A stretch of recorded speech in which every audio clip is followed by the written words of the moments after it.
truth is, if you believe man and the CO2 he breathes out, if you believe that is harmful to the planet, then it's not hard to convince yourself that the greater good is to stop man from doing that. Well, how do you stop man from producing CO2 when CO2 is what he breathes out? You kill him.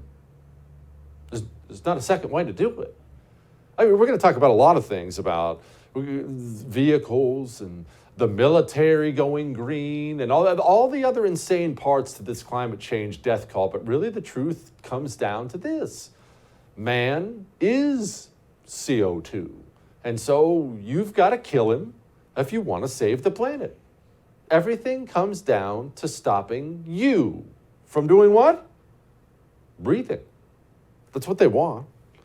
And it's not just that they want it. I mean, that would be bad enough. There's always a group of nut jobs out there somewhere, right?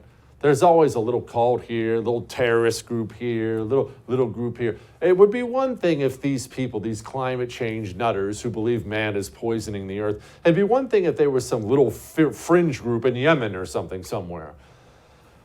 They're not. The problem is the climate change nutters who believe that man is killing the earth. They are firmly entrenched at the highest leadership levels of virtually every government in the Western world.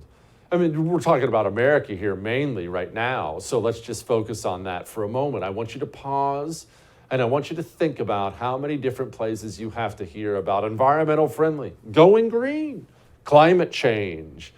I've told the story before, I'll tell it again. I sat down with my sons in IHOP to get some pancakes one day, and we looked down in the little placemat thing where they're eating their pancakes. It was a climate change tutorial for the kiddos, learning about how evil these greenhouse gases are. We're all gonna die, the earth is warming.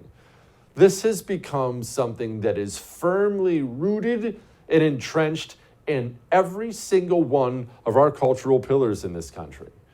And that would be bad enough, but what these people believe and how desperately these people believe it is something we better keep our eyes on. Here's noted genius AOC. The world is going to end in 12 years if we don't address climate change. And your biggest issue is... The world is going to end in 12 years. Don't miss Jesse Kelly Breaks History, Che Guevara, the latest episode of a new series available now exclusively for First TV supporters. Visit the First TV app or thefirsttv.com to subscribe and start watching today.